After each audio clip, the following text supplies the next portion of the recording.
I know that you're right there, always right by my side. You're right there, when it's dark, you're my light. You're right there, in the day and at night. You're right there, yeah, no matter what. Thank you, God, you are always there. You're so good and I know you care. You protect me, you love me, yeah. It may be hard to understand it, but you know just what the plan is, so I can believe without seeing it. Oh, that you're right there, always right by my side. You're right there, when it's dark, you're my light. You're right there, in the day and at night. You're right there, yeah, no matter what. When I'm lost, you show the way. You are with me every day, every place, everywhere. I know that you'll be there. It may be hard to understand it, but you know just what the plan is, so I can believe without seeing it, without seeing it. You're right there, always right by my side. You're right there, when it's dark, you're my light. You're right there, in the day and at night. You're right there, yeah, no matter what, no matter what, no matter what, yeah, no matter what. I know you're moving, I'm gonna follow. I know you're moving, so I'm gonna follow. Yeah, I know you're moving, so I'm gonna follow. I know you're moving, so I'm gonna follow. You're right there, always right by my side. You're right there, when it's dark, you're my light. You're right there, in the day and at night. You're right there, yeah, no matter what.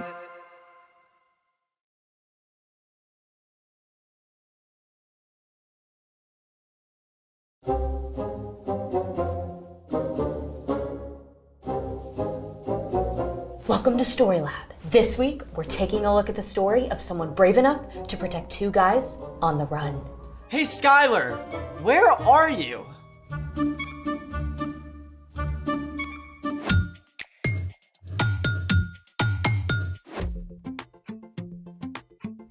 Hey, I'm Skylar. And I'm Sebastian. We're talking about how God can help us be brave when we face difficult things. Do you consider yourself to be a brave person? Well, yes. I mean, it depends on what I need to be brave for. If it's getting up to give a report in front of class, I can totally be brave. If you fall and scrape your knee and need someone to help clean up the blood, I'm your girl. But I gotta admit, there are a few things I'm not quite so brave about, like needles. Hey, Skylar. What? Don't panic, but there. Got it. Whew. Thank you for stepping up. I mean, stomping down. Hey, wait a minute. This is totally fake. And that was not a fake scream. I thought you were being heroic. But you set me up. True. You owe me. Well, also true. How about you get to choose what we get to do today? I know just the thing to explore. Let's discover it. All right, what do you get? Okay, so you protected me from that spider. Chivalry isn't dead. Yeah. All right, but in the wild, there are different animals that actually do protect each other from danger. This I did not know. First up, we're traveling to Africa. Zebras and ostriches. Yep, they're both prey for faster animals who want to eat them. Zebras have great eyesight, but they don't have a good sense of smell. And ostriches have terrible eyesight, but they do have an awesome sense of smell. So they work together. Exactly. The ostriches alert the zebras if they smell a dangerous predator, and the zebras alert the ostriches if they see trouble. That's amazing. Next up, we're heading to the tropics. We found Nemo! But I don't see who Nemo is protecting. The sea anemones. Oh, very cool. Sea anemones sting, but clownfish release a substance to protect themselves, so they can hide from prey in the sea anemones. Well, how do the clownfish help the sea anemones? Well, they attract prey to keep the anemones fed, and the clownfish get rid of harmful parasites that could hurt the anemones. Very handy. Now, if you travel to southern Africa, you can't overlook A meerkat! and a drongo bird. The bird keeps a lookout while the meerkat hunts. If a predator shows up, the drongo warns the meerkat so it can run to safety. But the meerkat usually drops its food, so the bird gets a free lunch. Definitely an unexpected partnership. Speaking of which, it's time for The story before the story. Today we're in Joshua, the 6th book in the Bible. In the beginning, God created the whole world and everything in it, including people. But when people turned away from God, the world was broken, and so was our friendship with God. Still, from the beginning, God had a plan to restore it all. God chose one man, Abraham, and promised to bless the whole world through his family. For hundreds of years, Abraham's descendants, the Israelites, were enslaved in Egypt. Then God called Moses to lead them to freedom. But in the wilderness, the people turned away from God again and wandered for 40 years. Until God finally brought them to the edge of the promised land. Which is where our story starts. Take it away. Hey everyone, I'm Colin. After 40 years camping out in the wilderness, God's people finally arrived at the Jordan River. When Moses died, God chose Joshua, who had shown great courage, to lead the Israelites. Joshua, I want you and all these people to go across the Jordan River. I will give you every place you walk on. Be strong and very brave. But this new land was not empty. A walled city called Jericho stood on the other side of the river, and the people who lived there worshipped false gods. Joshua knew that he must be wise as well as brave. Go and look over the land. Check out Jericho. We've got this. On it. So the spies snuck across the river and entered Jericho. A woman named Rahab offered them a place to stay. Now, the people of Jericho already knew about the Israelites, how their God had led them through the Red Sea and helped them defeat their enemies. So when word reached the king of Jericho that Israelite spies were in the city, he panicked.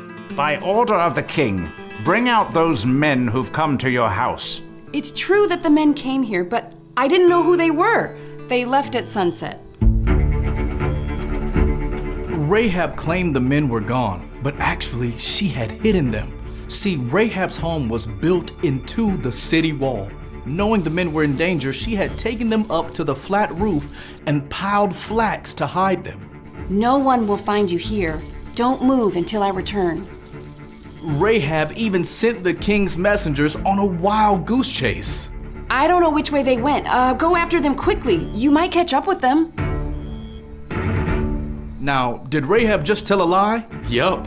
But she did it to save the lives of the spies who would have been killed otherwise. The king's men believed Rahab. They quickly left the city to hunt for the spies. Rahab went up to the roof to talk with the two men she had hidden. Are they gone? They think they're chasing you back to the Jordan. Thank you. Look, I know the Lord has given you this land. We've heard the stories of what your God has done, and we're all afraid of you.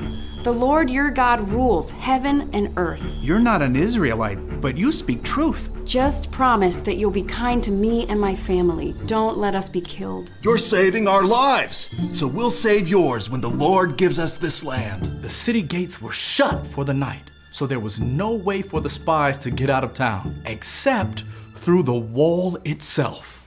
I'll lower you out the window, then go hide in the hills for 3 days until the king's men return. After that, you can go home. Just one more thing. When all the Israelites together enter this land, you must tie a bright red rope in the window. Then bring your whole family into the house and stay here. If you don't tell anyone what we're doing, we promise you'll be safe. I'll do exactly what you say.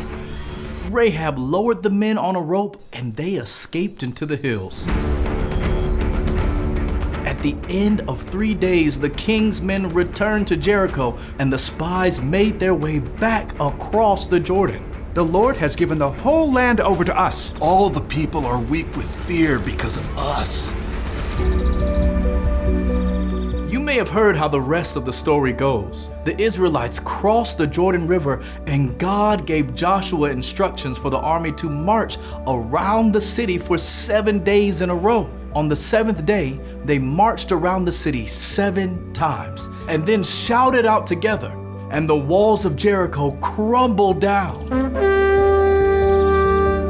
The Israelites were able to walk right in and capture the city. But the spies went immediately to Rahab's home and rescued Rahab and her family, just as they had promised. Because of Rahab's courage, she and her whole family were saved. The end. Wow. Rahab was seriously brave. I wonder how she knew to trust the one true God. We don't know how that came about. But after this, Rahab became part of God's family. In fact, she was the great-great-grandmother of King David. And she's even mentioned in the book of Matthew as part of the family line of Jesus. That's pretty cool. So, what's our part in the story? Rahab took a huge risk when she helped the spies. But even though she was not an Israelite, she chose to trust the one true God and showed incredible courage. She trusted God, and God helped her be brave enough to do something really hard. That's right.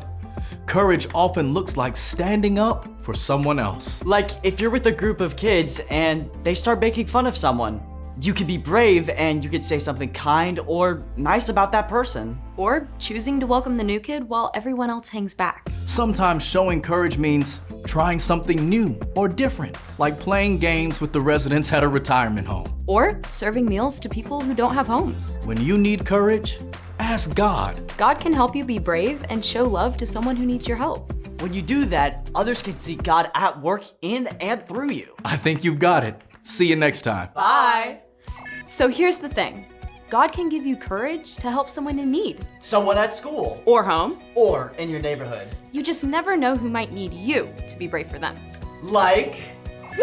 Hey, they're friends. The humming frog gets its food by eating the tarantula's leftovers. And the frog protects the tarantula by eating the ants that would destroy its eggs. I think I'd be okay with the destruction of tarantula eggs. Well, thanks for joining us in the Story Lab. See you next time. Hey, Sebastian.